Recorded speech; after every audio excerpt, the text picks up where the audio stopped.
Light house audio স্টেশনে আপনাদের স্বাগত। নমস্কার, আমি এনপি। আজ আপনাদের জন্য রয়েছে দুটি ছোট গল্প। প্রথমটি মনোজ সেনের লেখা আবার কাল রাত্রি। গল্পটা নিয়েছি এবং কাল রাত্রি 2 বইটি থেকে। মনোজ সেনের জন্ম 1940 সালে বেলেঘাটায়। তিনি মূলত রহস্য ও ভৌতিক লেখনীর জন্যই খ্যাত। তার উল্লেখযোগ্য প্রকাশিত কিছু বই হল এবং কাল রাত্রি, কাল সন্ধ্যা, রহস্য সন্ধানী দময়ন্তী সিরিজ প্রভৃতি। শুরু হচ্ছে আবার কাল রাত্রি। ইন্দ্রনাথ রায় আর বিষ্ণুপদ ভট্টাচার্য বহুদিনের বন্ধু। দুজনে একসঙ্গে গিরিডি সিল্টন মাইকা কোম্পানিতে ঢুকেছিলেন। তা আজ থেকে প্রায় 36 বছর আগে। তারপর অনেক উত্থান পতনের পর একই সঙ্গে অবসর নিয়েছেন 2 বছর আগে। অভিন্ন হৃদয় বন্ধু হলে কি হবে, দুজনের মধ্যে তফাৎ ছিল অনেক। ইন্দ্রনাথ ছিলেন লম্বা চওড়া, ফর্সা আর ফুর্তিবাজ। হাসতে শুরু করলে থামতে পারতেন না। আর বিষ্ণুপদ ছিলেন ছোটখাটো মানুষ, শ্যামবর্ণ, গম্ভীর আর কিছুটা অন্তর্মুখী। দুজনের বন্ধুত্বটা যে কি করে টিকেছিল সেটা অনেকেই ভেবে পেতেন না। আর শুধু কি বন্ধুত্ব, দুজনের মধ্যে আত্মীয়তাও গড়ে উঠেছিল। ইন্দ্রনাথের বড় ছেলে প্রদীপ্তর বিয়ে হয়েছিল বিষ্ণুপদর একমাত্র মেয়ে কল্যাণীর সঙ্গে। কৈশোর হারা কল্যাণীকে নিজের মেয়ের মতো করে কাছে টেনে নিয়েছিল ইন্দ্রনাথের স্ত্রী সুতপা। অবসর নিয়ে বিষ্ণুপদ বাড়ি করেছিলেন গিরিডি শহর থেকে অনেকটা দূরে। সে জায়গাটা বেশ নির্জন, বাড়িঘর বেশি নেই, জঙ্গলও আছে। একাই থাকতেন, আর একটা স্থানীয় সাইকেল রিক্সাওয়ালা তাকে দেখাশোনা করত। ছেলেটির নাম মদন। সে ভোরবেলা এসে বাড়ির কাজকর্ম করে রান্না করে 10টা নাগাদ চলে যেত। মাঝে মাঝে রাত্রিবেলা বাড়ি ফেরার পথে খবর নিয়ে যেত। আর বিষ্ণুপদর শহরে বা স্টেশনে যাওয়ার দরকার হলে তার সাইকেল রিক্সায় তাকে নিয়ে যেত। ইন্দ্রনাথও বাড়ি করেছিলেন গিরিডিতে, তবে সে একেবারে শহরের মাঝখানে। তার বন্ধুর মতো নির্জনে বসে বই পড়া তার ধাতে সইত না। আর তার 3 ছেলে ভারতবর্ষের বিভিন্ন জায়গায় চাকরি নিয়ে চলে গেল। তিনি স্ত্রীকে নিয়ে প্রায় সারা বছর ধরে তাদের বাড়ি বাড়ি ঘুরে বেড়াতেন মহানন্দে। যতদিন গিরিডিতে থাকতেন ততদিন অবশ্য রোজ বিকালে বিষ্ণুপদর বাড়িতে যেতেন। সেদিন মাঘী পূর্ণিমা। বিষ্ণুপদ অত্যন্ত উদ্বিগ্ন হয়ে বারান্দায় বসেছিলেন। রাত অনেক হয়েছে, কিন্তু শুতে যেতে পারছেন না। তখন লোডশেডিং চলছে। বিষ্ণুপদ মনে মনে প্রার্থনা করছিলেন আকাশে যেন মেঘ না আসে, আর উজ্জ্বল চাঁদের আলোটা যেন ঢাকা পড়ে না যায়। তা যদি যায় তাহলে নিশ্ছিদ্র অন্ধকারে সব কিছু ঢাকা পড়ে যাবে। সেক্ষেত্রে পঞ্চাননের সাইকেল চালিয়ে তার বাড়িতে আসা যে শুধু কঠিন হবে তা নয়, বিপজ্জনকও হবে। এই অঞ্চলে সম্প্রতি চুরি ডাকাতি খুব বেড়ে গেছে। পঞ্চাননকে যদি কেউ রাস্তায় ধরে তাহলে তার কাছে টাকা পয়সা হয়তো পাবে না, কিন্তু তাকে মারধর করে তার সাইকেলটা কেড়ে নেবে। পঞ্চানন ইন্দ্রনাথের কাজের লোক, অনেক দিন ধরে রয়েছে ও বাড়িতে। আজ সকালে কল্যাণীর সন্তান হওয়ার কথা। সেই খবরটা তাকে টেলিফোন করে কলকাতা থেকে জানাবেন ইন্দ্রনাথ, আর সে এসে বিষ্ণুপদকে খবর দেবে। এই রকমই কথা ছিল। দুপুর নাগাদ উদ্বেগ চেপে রাখতে না পেরে বিষ্ণুপদ মদনের রিক্সা নিয়ে শহরে গিয়েছিলেন। গিয়ে দেখেন ইন্দ্রনাথের টেলিফোন কাজ করছে না। পঞ্চানন তাকে সান্ত্বনা দিয়ে বলেছিল যে, বাবু, আমার মনিব যেভাবেই হোক ঠিক খবর দেবেন, আর যত রাতই হোক সে খবর সে তাকে পৌঁছে দেবেই। রাত যখন 11টা বাজল, বিষ্ণুপদ শুয়ে পড়াই স্থির করলেন। পঞ্চানন এত রাতে কি করে আসবে? খবরাখবর সব কাল সকালেই পাওয়া যাবে। হ্যারিকেন লণ্ঠনের আলোটা কমিয়ে দিয়ে সবে লেপের ভেতরে ঢুকছেন বিষ্ণুপদ।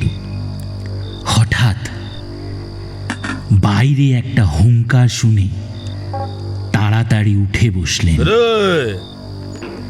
হ্যারিকেনের আলোটা উস্কে দিয়ে একটা শাল জড়িয়ে দরজা খুলে বারান্দায় বেরিয়ে এলেন। দেখেন, গ্রিলের একপাশে ধূসর রঙের কম্বল মুড়ি দেওয়া একটা মাংকি ক্যাপ পরা একটা লম্বা চওড়া লোক লম্বা লাঠি হাতে দাঁড়িয়ে রয়েছে। চাঁদের আলোয় দেখা গেল আগন্তুকটির হাতের সাদা উলের দস্তানা। রে আছিস নাকি? বিষ্ণুপদ হিন্দিতে প্রশ্ন করলেন। কৌন হ্যায়? আগন্তুক আবার হুঙ্কার দিয়ে উঠল। কি হয়েছে তোর? চশমা ছাড়া বই পড়তে পারিস না জানতুম। লোকজন চিনতেও অসুবিধা হচ্ছে নাকি আজকাল? বিষ্ণুপদ বললেন, ও আর তুই এত রাতে কি খবর? কখন এলি কলকাতা থেকে? বলতে বলতে গ্রিলের দরজার তালাটা খুলে দিলেন। ইন্দ্রনাথ বারান্দায় উঠে লাঠিটা দেওয়ালের গায়ে ঠেকিয়ে রেখে বললেন, এসেছি আজ রাতের গাড়িতে। খবর অত্যন্ত ভালো, বুঝলি? আজ সকাল 4:24 তুই দাদু হয়েছিস। 7 পাউন্ডের ছেলে, মার ছেলে দুজনেই ভালো আছে। বিষ্ণুপদ আনন্দে আত্মহারা হয়ে গেলেন। তার দু চোখ জলে ভরে এলো। কম্পিত কণ্ঠে বললেন, এত ভালো খবর জীবনে কখনো পাবো ভাবিনি। সব তোর জন্য। মানুষই যে দায়িত্ব আমার হাতে দিয়ে গিয়েছিল, তুই আমার পাশে না থাকলে সে দায়িত্ব আজকের এই সার্থকতায় কোনোদিন পৌঁছতে পারতো না রে। আমি আবার কি করলুম? যা করবার তুই তো করেছিস। আমরা ছিলুম শুধু তোর পাশে। জ্ঞান ফিরেছে প্রথম কথা কি বলেছে কল্যাণী জানিস? বলেছে বাবা খবর পেয়েছে। বিষ্ণুপদ কিছুক্ষণ চুপ করে থেকে নিজেকে সামলালেন। তারপর বললেন, আরে আয়, ভেতরে আয়। ইন্দ্রনাথ মাথা নেড়ে বললেন, না, ভেতরে যাব না। এখন ঝামেলা করিসনি তো। ট্রেন থেকে নেমে সোজা তোর এখানেই এসেছি। এবার বাড়ি যাওয়া দরকার, কিছু কাজ আছে। আরে তুই এলি কেন? একটা টেলিফোন করে পঞ্চাননকে খবর দিলেই তো পারতি। ইন্দ্রনাথ সহাস্যে বললেন, এলুম তোর এখানে আনন্দটা সচক্ষে দেখব বলে। এমন একটা খবর কি টেলিফোনে দেওয়া যায়? তাছাড়া দেবই বা কি করে? তোর তো ফোন নেই, তাই তুই জানিস না। গত 3 দিন যাবৎ এই গিরিডিতে সমস্ত ফোন খারাপ। সবচেয়ে বড় কথা, আমার মাটা আশা করে আছে যত তাড়াতাড়ি সম্ভব তোকে খবরটা দিতে হবে। তার কথা না ভেবে কি করি বল? স্টেশন থেকে এ পর্যন্ত এলি কি করে? সাইকেল রিক্সা এলো? তা কখনো আসে? জয় শেয়ার মার্কেট পর্যন্ত রিক্সা পেলুম। সেখানে রামেশ্বর চৌকিদারের কাছ থেকে একটা লাঠি ধার করে হাঁটতে হাঁটতে চলে এলুম। বেশি সময় লাগেনি, এই মিনিট 15। চমৎকার। এখন তো জয়সওয়াল মার্কেটেও রিক্সে পাবিনি। হ্যাঁ, বলি আজ থেকে যা না এখানে, কাল সকালে যাস। অসম্ভব, অসম্ভব। অনেকগুলো কাজ আছে, বললুম না? কাল ভোরবেলাতেই বেরিয়ে পড়তে হবে। এখন চল, তোর তোর মদনকে ঘুম থেকে ওঠাই। আপত্তি করবে না আশা করি। না, তা করবে না। দরজায় তালা দিয়ে বিষ্ণুপদ যখন ইন্দ্রনাথের সঙ্গে পিচের রাস্তায় উঠে এলেন, সারা পৃথিবীতে তখন জ্যোৎস্নায় যেন ভেসে যাচ্ছে। চারিদিক নিস্তব্ধ, যত দূর দৃষ্টি যায় রাস্তা জনপ্রাণীহীন। যেদিকে জয়সওয়াল মার্কেটের মোড়, তার উল্টো দিকে মদনের ঘর। মিনিট 5 হাঁটা পথ। দুই বন্ধু গল্প করতে করতে সেই দিকেই রওনা হলেন। দুপুরে রাস্তার একপাশে ছোট ছোট ক বাড়ি অথবা কুড়ে ঘর, সেগুলো সবকটা অন্ধকার। কারোর মধ্যেই কোনো জনমানব আছে বলে মনে হয় না। অন্য পাশে ঝোপঝাড়, তারপর কিছুটা ফাঁকা মাঠ, মাঠের শেষেই জঙ্গল। লাঠিটা কাঁধে নিয়ে বীর দর্পে হাঁটতে হাঁটতে ইন্দ্রনাথ বললেন, বুঝলি বিষ্টু, এইরকম একটা লাঠি হাতে থাকলে আমি দুনিয়ার কাউকে ভয় টর পাই নে। বলে লাঠির নানা রকম গুণগান শুরু করে দিলেন। এটা বেশিক্ষণ চলল না। হঠাৎ দাঁড়িয়ে গেলেন ইন্দ্রনাথ, গলাটা নামিয়ে বললেন, আমাদের ফলো করছে 3 জন লোক। আমাদের পেছনে ফুট 10 দূরে ঝোপের আড়ালে। আরে পুলিশ কি? তুই কি করে বুঝলি? আমি ঠিকই বুঝেছি। হয়তো একটু মজা করি লোকগুলোর সঙ্গে। বলে ইন্দ্রনাথ বিষ্ণুপদর হাত ধরে টেনে একটা মস্ত গাছের আড়ালে চলে গেল। বিষ্ণুপদ হাঁসফাঁস করে বললেন, মজা করবি কি রে? লোকগুলো যদি ডাকাত হয়? আরে ডাকাতি হোক, দেখ না কি করি। গাছের তলাটা অন্ধকার। বাইরে চাঁদের আলোয় ইন্দ্রনাথকে সিলুয়েটে দেখতে পাচ্ছিলেন বিষ্ণুপদ। ইন্দ্রনাথ এক হাত থেকে দস্তানা খুলে ফেললেন। গায়ে জড়ানো কম্বলের তলায় একটা কাঁধ ঝুলা ছিল। তার ভেতর থেকে একটা সাদা চাদর বের করলেন। তারপর কি যেন করলেন। হঠাৎ বিষ্ণুপদ দেখলেন একটা সরু হাড় জিড়ে সাদা হাত গাছের ছায়ার ভেতর থেকে বেরিয়ে লম্বা হয়ে ছুটে চলে গেল কিছু দূরে একটা ঝোপের দিকে। সেই সঙ্গে ইন্দ্রনাথের গলা থেকে বেরিয়ে এলো একটা রক্ত জল করা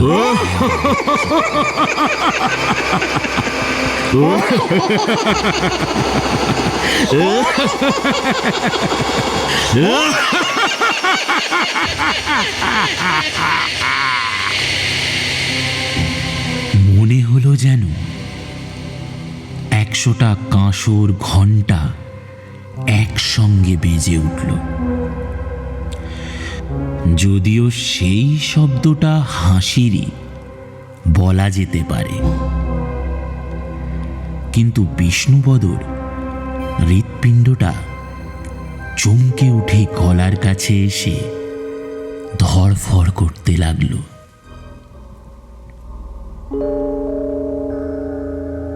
ঘটনার ফলটা হলো অদ্ভুত।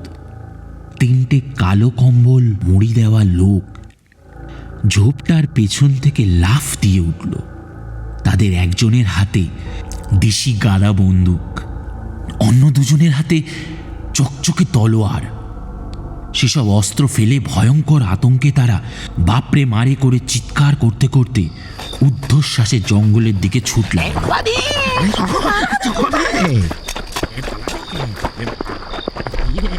ইন্দ্রনাথ লাঠিটা টেনে এনে তার উপরে মোড়ানো চাদরটা খুলে নিয়ে কাঁধ ঝোলায় রাখলেন আর দস্তানাটা খুলে হাতে পরে নিলেন। তারপর স্বভাবসিদ্ধ মোটা গলায় হাসতে শুরু করলেন। সে হাসি আর থামতেই চায় না।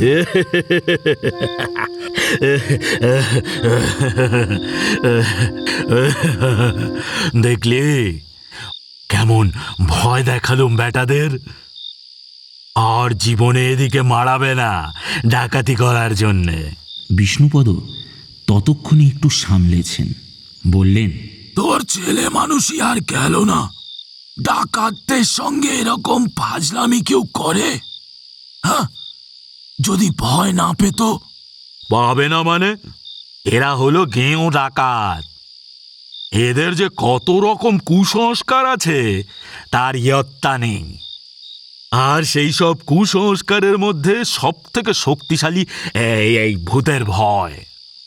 যদি যদি শহুরে ডাকাত হতো, একটা কথা ছিল, তারা পড়ালেখা জানে, ভূত বলে যে কিছু নেই বা থাকতে পারে না সেসব তারা জানলেও জানতে পারে। কিন্তু এরা এসব মুখ্যকাণ্ড লোক, এদের রন্ধ্রে রন্ধ্রে ভূতের ভয়।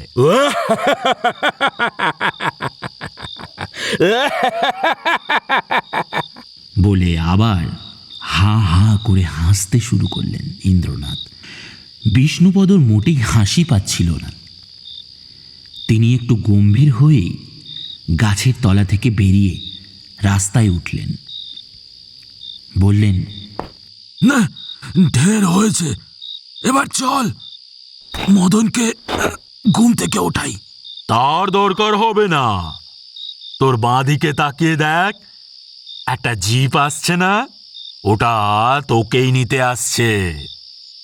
একটা গাড়ি আসছে ঠিকই, তো তো এত রাতে আমাকে নিতে আসছে কেন? আরে অত জানি না, তবে মার্কেট পুলিশ স্টেশনের সাব ইন্সপেক্টর রণধীর সিনহা আসছে বলে মনে হচ্ছে। হ্যাঁ, রণধীর আসছে? কি হলো আবার? সত্যিই একটা গাড়ির দুটো অত্যুজ্জ্বল হেডলাইটের আলো দেখতে পেলেন বিষ্ণুপদ।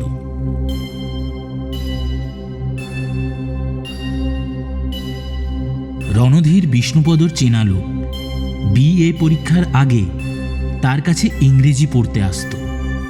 একটু আশ্চর্য হয়ে বিষ্ণুপদ স্বগতোক্তি করলেন। দেখতে দেখতে গাড়িটা কাছে চলে এলো। সেটা পুলিশের জিপই বটে।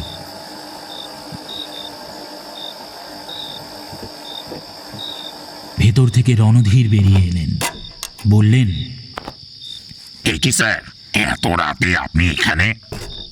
এই খবরটা কি পেয়েছেন? খবর? কি কি খবর বলো তো? রণধীর মাথা নিচু করে বললেন, আপনাকে একবার আমাদের সঙ্গে যেতে হবে স্যার। আপনার বন্ধু মিস্টার ইন্দ্রনাথ রায় আজ রাত্রের ট্রেনে এখানে এসেছিলেন। স্টেশন থেকে একটা সাইকেল রিক্সা নিয়ে বোধহয় আপনার কাছেই আসছিলেন। জয়সওয়াল মার্কেটের কাছে একটা ছুটন্ত মাল বোঝাই ট্রাক প্রথমে রামেশ্বর গোয়ালাকে চাপা দেয়, তারপর ওর সাইকেল রিক্সায় ধাক্কা মারে। দুজনেই অন দি স্পট মারা যান। ওর বাড়িতে আমরা গিয়েছিলুম, দেখলুম আত্মীয় স্বজন কেউ নেই, তাই আপনার কাছে এসেছি। বিষ্ণুপদর সমস্ত শরীর থর থর করে কেঁপে উঠল। কোনো রকমে বললেন,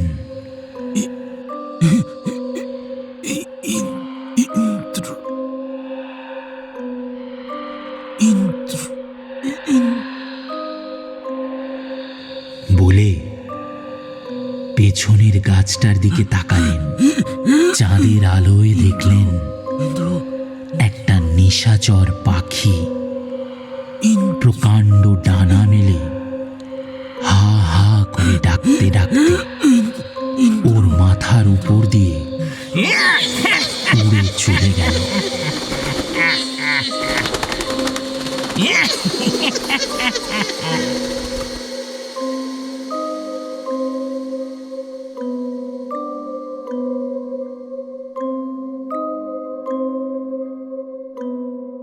আমাদের দ্বিতীয় গল্প সন্দীপ চট্টোপাধ্যায়ের লেখা 2:05। গল্পটি নেওয়া হয়েছে কিশোর ভারতী অলৌকিক ভূত স্পেশাল 2019 থেকে। সাহিত্য জগতের একটি অতি পরিচিত নাম সঞ্জীব চট্টোপাধ্যায়। তাঁর জন্ম হয় 1936 সালের 24শে অক্টোবর কলকাতায়। তার কর্মজীবন শুরু হয় শিক্ষকতার মধ্য দিয়ে। এছাড়া সরকারি চাকরিও করেছিলেন বেশ কিছুদিন। সাহিত্য রচনার টানে তিনি সরকারি চাকরি ছেড়ে দিয়ে আনন্দবাজার পত্রিকা সংস্থার অন্তর্গত দেশ পত্রিকায় যোগ দেন। তার লেখা কিছু গল্প হল আহাম্মক, দ্বিতীয় পক্ষ, শ্বেত পাথরের টেবিল প্রভৃতি। শুরু হচ্ছে রাত 2:05।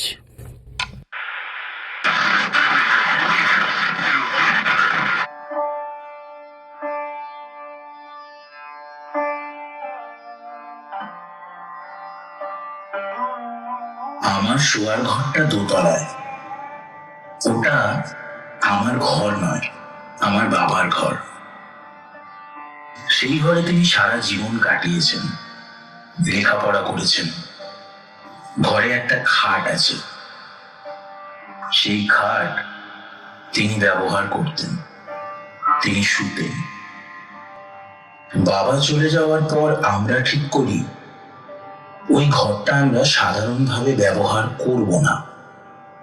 ওটা ঠাকুর ঘর, একটা মিউজিয়াম কিংবা একটা স্মৃতিকক্ষ হিসেবে ব্যবহার করব।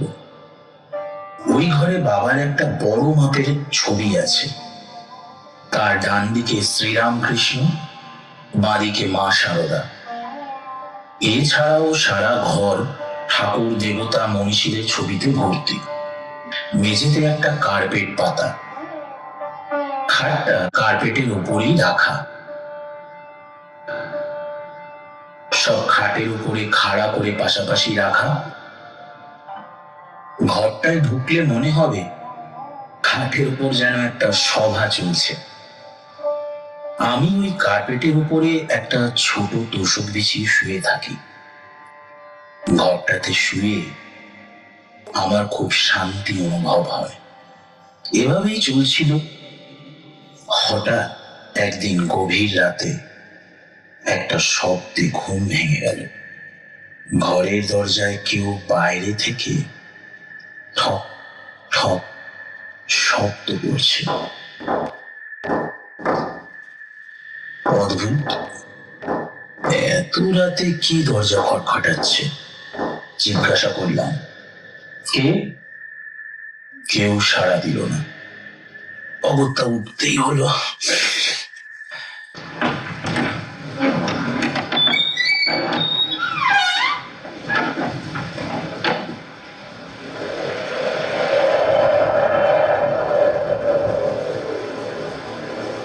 দরজা খুলে আমি অবাক হয়ে গেলাম। কি কেউ কোথাও নেই। সারা বাড়ি ঘুটঘুটে অন্ধকার। গায়ে একটা হালকা শিরশিরানি অনুভব করলাম। স্বপ্ন নয়, আমি আওয়াজটা স্পষ্ট শুনেছি। মনে জোর এনে আলো জ্বালালাম। ঘর লাগোয়া লবি, সিঁড়ি সব শুনশান, কেউ নেই।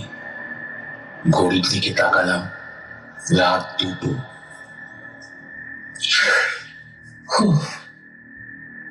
কি আর করি, ফিরে এসে দরজা বন্ধ করে শুয়ে পড়লাম। পরের দিন কাজের ব্যস্ততায় গতকাল রাতের কথা ভুলেই গেছিলাম। রাতে শোয়ার সময় ব্যাপারটা মনে পড়ল। মনটা খচখচ করছিল। যাই হোক, কখন যে ঘুমিয়ে পড়েছি জানি না। ঘুম ভাঙল আবার সেই শব্দে, ঠক ঠক ঠক ঠক। আজ প্রচন্ড ভয় পেয়ে গেছি। আমি বরাবরই একটু ভীতু স্বভাবে। ঘড়ি দেখলাম, ঠিক রাত 2। ঠিক করলাম যাই ঘটুক, আজ উঠছি না, দেখি দরজা না খুলে কি হয়। কিন্তু সেদিন আবার এক নতুন ঘটনা ঘটল। ওই ঘরের একদিকে কিছু মূর্তি আর কিছু ছবি দাঁড় করানো ছিল। এতকাল যেগুলো ঠিকঠাক দাঁড়িয়েছিল, আজ হঠাৎ সেগুলো দুমদাম শব্দে পড়ে গেল।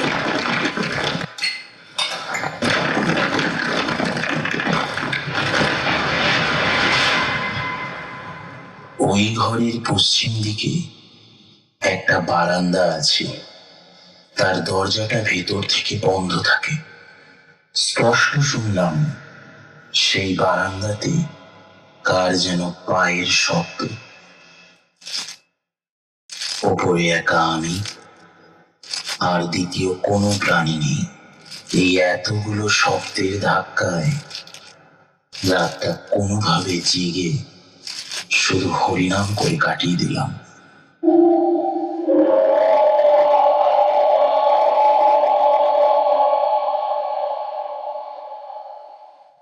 তৃতীয় দিন, সারাটা দিন শুধু নিজের মনে ব্যাপারটা নিয়ে থই খোঁজার চেষ্টা করছি।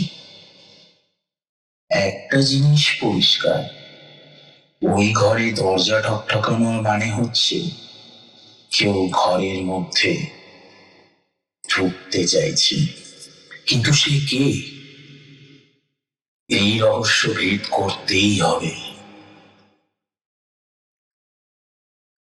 সেদিন আমি সাহস করে দরজাটা ভেতর থেকে লক না করেই শুয়ে পড়লাম। আমি তো মেঝেতে শুই, আমার মাথা দক্ষিণে, পা উত্তরে। আমার ডান দিকে দরজা, সেই দরজা যার তলা দিয়ে সুন্দর পূবের হাওয়া ফুরফুর করে আসছে। ঠিক রাত 2টো। আমি জেগেই ছিলাম। আমি দেখতে চাই ঠিক কি হয়। দরজাটা আস্তে আস্তে খুলে গেল। প্রথমে ভেবেছিলাম হাওয়া, কিন্তু না, হাওয়া এত জোরেও দিচ্ছে না যে দরজাটা খুলে যাবে। তাহলে আগেও খুলতে পারত। কিন্তু ঠিক রাত 2টোর সময় কেন? দরজাটা শুধুই খুলে গেল, আর কিচ্ছুটি বোঝা গেল না। আমি পড়লাম মহাবিপদে। আমি কি এবার দরজাটা ভেজিয়ে দেবো, নাকি খোলাই থাকবে? ডান হাতটা বাড়িয়ে আমি দরজাটা আস্তে করে ভেজিয়ে দিলাম।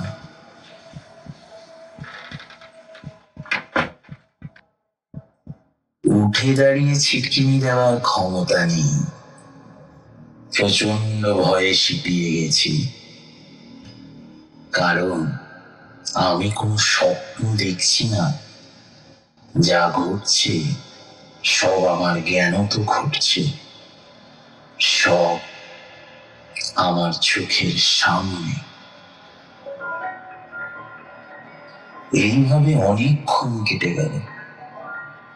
চুপচাপ মরার মতো শুয়ে আছি, শুধু ভাবছি কেউ সত্যি সত্যি ঘরে ঢুকলে আমি বুঝবো কি করে? হঠাৎ চোখে পড়লো আমার ঘড়ির দিকে, একটা টাইম পিস। দরজাটা যখন খুলে গেছিল তখন বেজেছিল রাত 2টো। দেখি ঘড়িটা কখন 2:05 বন্ধ হয়ে গেছে। আশ্চর্য, একদিন আগেই তো ওটার ব্যাটারি পাল্টেছি, আজ হঠাৎ করে ঘড়িটা এভাবে বন্ধ হয়ে গেল। এরপর না পারছি উঠতে, না পারছি কাউকে ডাকতে, কারণ আমার আর সাহসী কুলোচ্ছে না। কেবল নিজের মনের মধ্যে যুক্তি তর্কের চাল মনে চলেছি। আচ্ছা, এই যে একজন অশরীরী ঘরে প্রবেশ করলেন, তিনি ভালো নাকি খারাপ? কারণ এই ঘরে আমার বাবা থাকতেন, তিনি সাধক মানুষ ছিলেন। ঘরের মধ্যে ঠাকুর, মা, স্বামীজির ছবি, মাঝখানে বাবার ছবি। তাছাড়া ওই ঘরে আরো যা ছবি আছে সবই ঠাকুর দেবতার। আমার মনে হয় না এই ঘরে অশরীরী যেই আসুন তিনি খারাপ কেউ হবেন। নিজের মনকে সান্ত্বনা দিলাম, যেই আসছেন তিনি ভালোই কেউ। কিন্তু তিনি কে? একসময় পাখির ডাক কানে এলো, বুঝলাম ভোর হয়ে গেল। আশ্চর্য কাণ্ড, বন্ধ ঘড়িটা সকালবেলা টিক টিক করে আবার চলতে শুরু করলো। টাইমটা কিন্তু রইলে 2:05। আমি বললাম মহা ফাঁপড়ে, আমার কি টাইমটা ঠিক করে দেওয়া উচিত, নাকি যেমন আছে চুলক? 7-5 ভাবতে ভাবতে মনে হলো টাইমটা যদি ঠিক না করি তাহলে আজ রাত 2:05 ঠিক সময় বাজবে না, তখন সব গন্ডগোল হয়ে যাবে।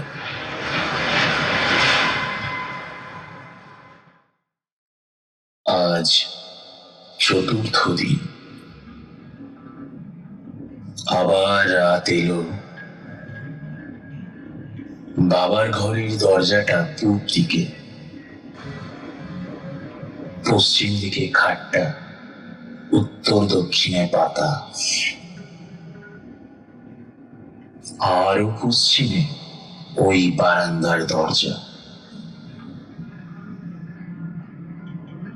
সেই দরজা দিয়ে বারান্দায় বেরুলে দেখা যাবে একটা বিশাল বেল গাছ, একটা সুন্দর হলুদ ফুল গাছ, তিকমা। আরো পশ্চিমে 300 পা গেলে গঙ্গা। বারান্দায় বেরোবার দরজার দুদিকে বিশাল জানালা, যা সচরাচর খোলা হয় না। আজও সেটা বন্ধ, কিন্তু আজ হাওয়ার বেগ এত বেশি যে জানলা দরজা বন্ধ থাকলেও ঘরে বসে বিশাল বেল গাছটার ডালপালা ঝাপটানোর শব্দ পরিষ্কার কানে আসছে।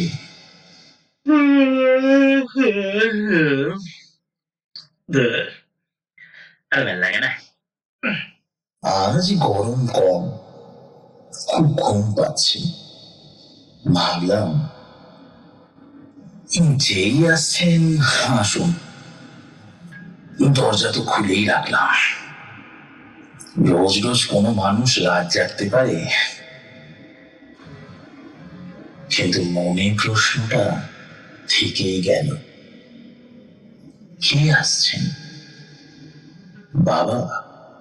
কিন্তু বাবা তো কবে মারা গেছেন, তার আত্মার তো মুক্তি ঘটে গেছে, তিনি কেন প্রেত হবেন? আর কিছু ভেবে পেলাম না।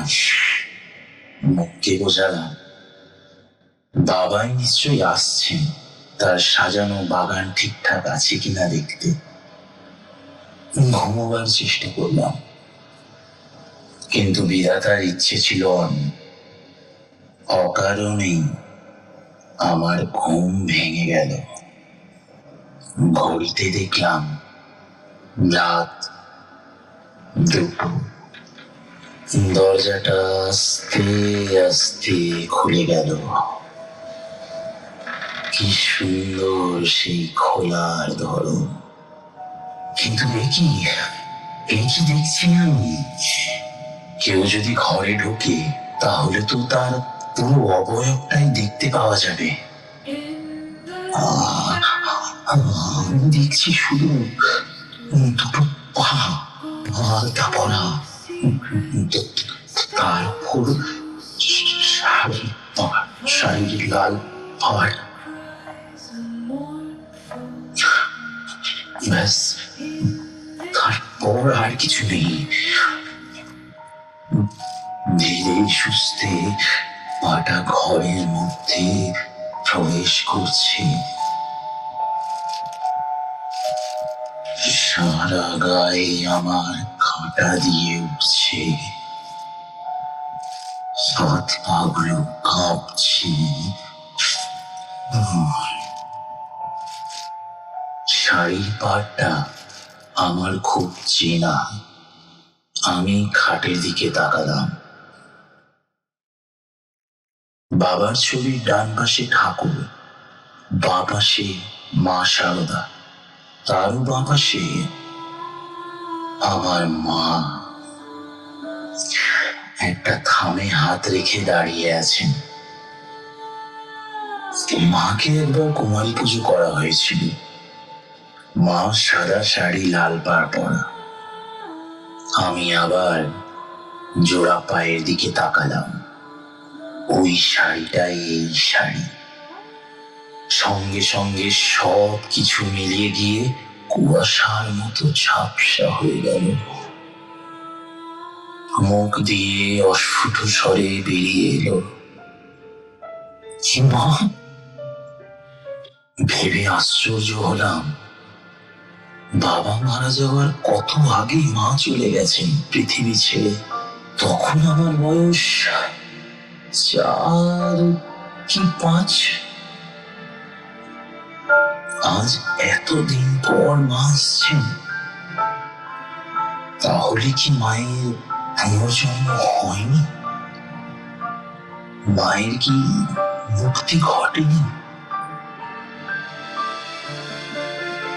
এই প্রশ্ন আমি কোনো ব্যাখ্যাই খুঁজে পেলাম না। মা আসছেন নিশ্চয়ই বাবার কাছে, কিন্তু কেন? কেউ উত্তর দেওয়ার নেই।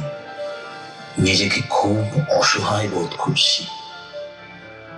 এই প্রশ্নটা মায়ের উদ্দেশ্যে হাওয়ায় ভাসিয়ে দিলাম।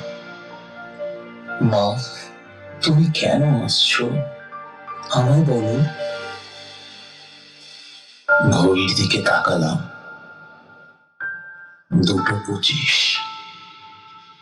সবকিছু থেমে গেল। আমার শরীরটা আস্তে আস্তে ছেড়ে দিচ্ছে। রাজ্যের ক্লান্তি গ্রাস করছে। ধীরে ধীরে বালিশে মাথা দিয়ে শুয়ে পড়লাম। সেই রাত্রেই একটা স্বপ্ন দেখলাম। মা আমার মাথার কাছে বসে আছেন, আমায় বলছেন, তোমার বাবা তো শেষের দিকে খুব কষ্ট পেয়েছিলেন।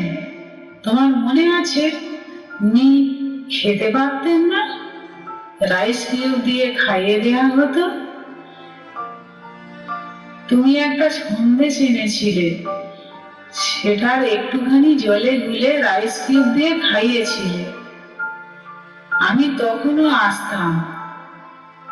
তোমার বাবা খুব সন্দেশ খেতে ভালোবাসতেন।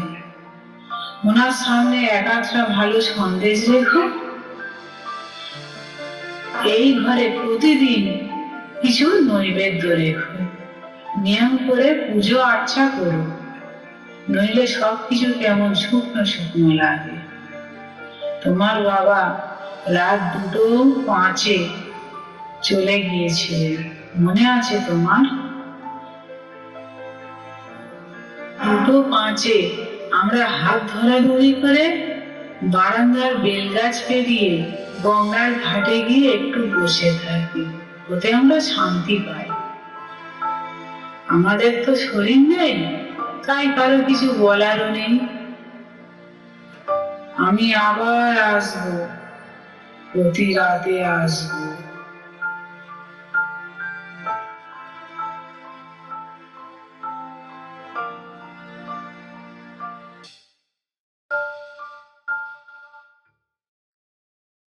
পরদিন একটু দেরিতেই ঘুম ভেঙেছিল। মনে একটা অদ্ভুত প্রশান্তি অনুভব করছিলাম। ওই ঘরের মেঝেটাকে আজ যেন একটু বেশি ঝকঝকে বলে মনে হচ্ছে। আমি মেঝেতে নিজের গালটা ঠেকিয়ে কিছুক্ষণ উপর হয়ে শুয়ে থাকলাম।